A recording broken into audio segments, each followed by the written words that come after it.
আরামবাগের মায়াপুরের সঙ্গে যোগ পাকিস্তানের জঙ্গি সংগঠন জৈশ-ই মোহাম্মদের সংগঠনের।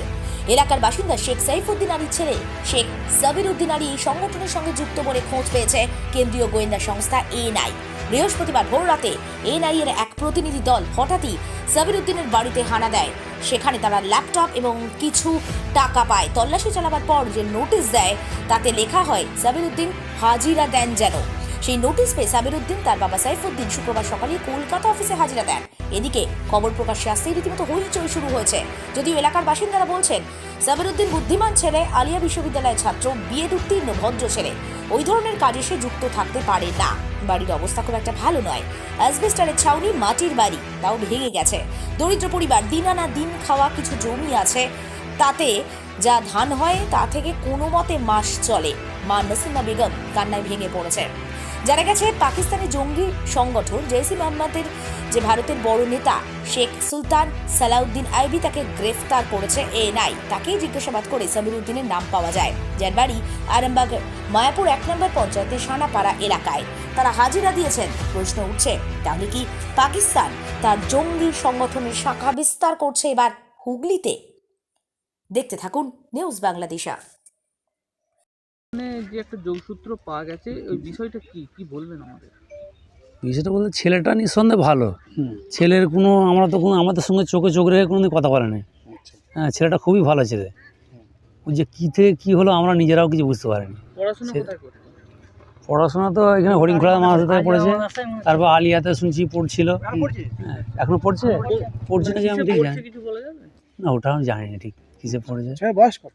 বয়স 24 থেকে 25 বছর মতো বয়স হবে। হঠাৎ করে এনআই এলো, মানে কি সেটাই তো আমরাও কিছু বুঝতে পারছি না কেন। ছেলেটাও তো নিঃসন্দেহে ভালো, কিন্তু আমাদের সঙ্গে চোখে চোখ রেখে কথা বলে নাই। আর সবসময় মাথা হেঁট করে যাবে, মাথা হেঁট করে আসবে। কেন যে এরকম হলো কিছু বুঝতে পারে না। কি হয়েছিল? এনআইএ এসেছিল, কি ব্যাপারটা, কি কবে এসেছিল, কি বলবেন? পরশু দিন ভোরবেলা রাত 2-2:30টার সময় এসেছিল। আমি থাকিনি, কলকাতা গেছিলাম, আমার মেয়ের ডেলিভারি ছিল। তারপর এসে শুনলাম যে এই ব্যাপার। কি শুনলেন? যে এসেছিলো, সব ঘর ঘেরাও করে রেখেছিল আর এসে রেখেছিল।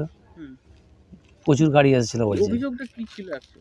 অভিযোগ ওই তো বলছে এনআইএ থেকে এসেছিলো, বাড়িতে নোটিশ দিয়ে গেছে। আজকে হাজিরা বলেছিলাম নিয়ে যাওয়ার জন্য, যে অফিসে যে দেখা করে যোগাযোগ করার জন্য। ওরা গেছে হয়তো, বাপ বেটায় গেছে। হ্যাঁ, ছেলেটার নাম কি?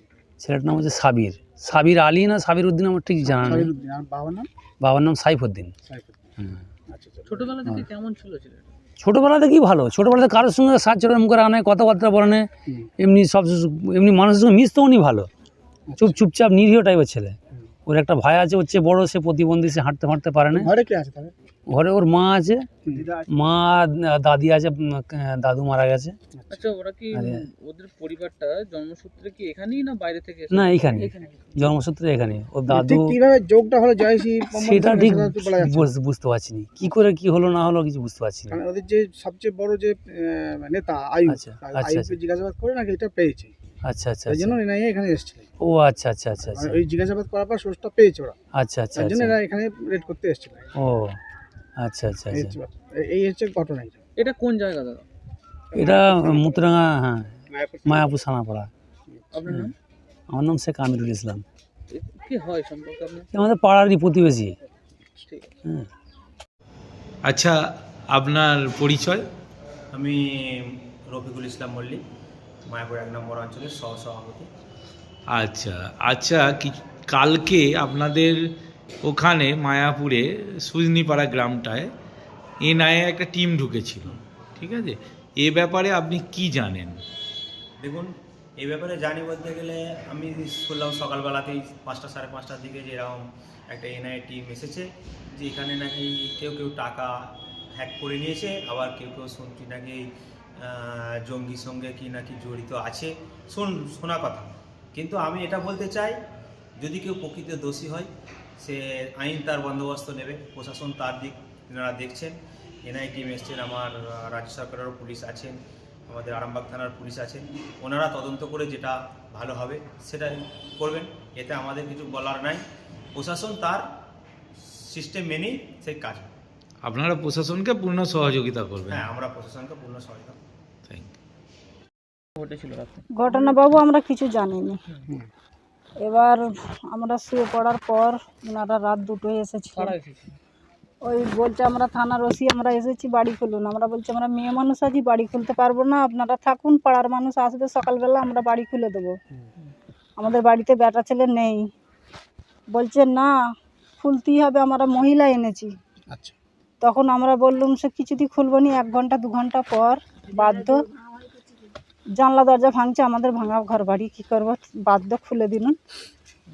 খুলে দেওয়ার পর এবার মহিলা ঢোকার যত মতো বেটা ছেলেরা আগে ঢুকে পড়লো।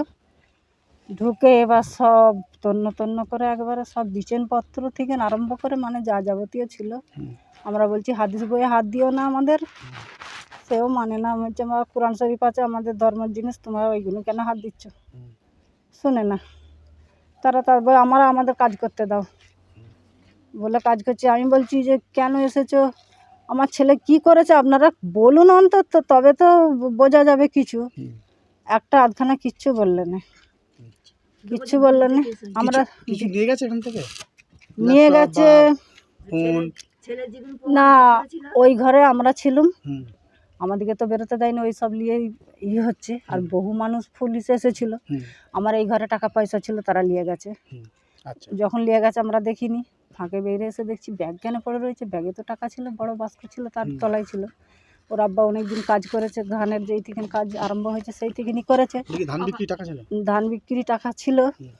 কি বলে গেল? হ্যাঁ, কি বলে গেল?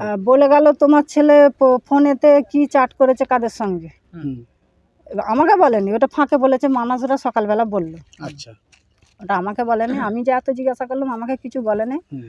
তারপরে বাইরের মানুষরা সব বলছে এই বলেছে ওই বলেছে, এবার আমি আর কিছু জানি না, না। হাজিরা দিতে বলেছে? হ্যাঁ, নোটিশ দিয়ে গেছে একটা আজকে কাগজ। কি গেছে বাড়ি? হ্যাঁ, চলে কে গেছে। কে গেছে? ওর আব্বা দুজনই গেছে। আপনার ছেলের নাম কি? শেখ সাবির উদ্দিন, আর আপনার ওনার স্বামী? বাবার নাম? শেখ সাইফুদ্দিন, আপনার নাম? নাসিমা বেগম। আপনার কয়জন ছেলে? আমার 2টো ছেলে, হুম, একটা মেয়ে। আচ্ছা, ওই যে ওইটা প্রতিবন্ধী বড়টা, হুম। সেটা ছোট ছেলে। এই কিছু ছোট ছেলে পড়াশোনা কিসে করতো? পড়াশোনা করে? পড়াশোনা অনেক দূরই করেছে। হুম, কত করেছে বলতে পারবো না, MA পাস করেছে, মানে বিএডও করেছে। হুম, করে চাকরি বাকরি পায়নি, ঘরেই তো থাকতো। কিছু কেমন ওই ফার্নিচারের কাজ একবার করে যেত, আচ্ছা, কম্পিউটারের কাজেও যে গেলো। বাইরে কোনো কাজ করতে গিয়েছিল? কম্পিউটারে কাজ করতে গেলো। ওইটা কোথাও হাওড়ার দিকে কি বলে জায়গাটা, ওইখানে। আচ্ছা, ওখানে কম্পিউটার কমাসই কাজ করেছিল। আচ্ছা। কাজ করে যা টাকা হয়েছিল ওই টাকাটাতেই ধানটা কিনে রেখেছিল। ধানটা বিক্রির টাকাটাই ছিল। আমাদের এখানকার স্থায়ী যা বাসিন্দা? হ্যাঁ, যা কথা সত্য কথাই বলছি বাবু, মিথ্যে কথা বলিনি। নামাজ পাঠিতে বসে হুম, ওই টাকাটাই ধানটা কিনে, ছেলে বলে যে মা ধানটা কিনে রেখে দিই, টাকাটা থাকলে খরচা হয়ে যাবে। তাই করো। আচ্ছা, ওর আব্বাকে দেয়নি, 1 টাকাও দেয়নি খরচা করবার জন্য। ওর আব্বা খরচা করেনি ঠিক আছে। এই পর্যন্ত। কি নামটা বললেন আপনার আরেকবার বলুন? নাসিমা বেগম, আপনার ছেলের নাম? শেখ সাবির উদ্দিন। এটা কোন জায়গা? এটা মুতরাঙ্গা সানাপাড়া, মায়াপুর সানাপাড়া। ঠিক আছে। আরামবাগ মতিলাল টেলিশপ ও স্যামসাং সার্ভিস সেন্টার, অনলাইন বা যে কোনো দোকানের থেকে সস্তা। আপনাদের সকলের প্রিয় মতিলাল মোবাইল, তাই আজই আসুন।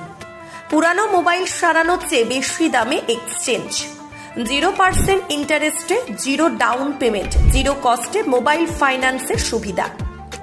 আমাদের ঠিকানা পুরাতন বাজার, আরামবাগ হেডপোস্ট অফিসের বিপরীতে, আরামবাগ, হুগলি। আমাদের যোগাযোগ নাম্বার 7001304430।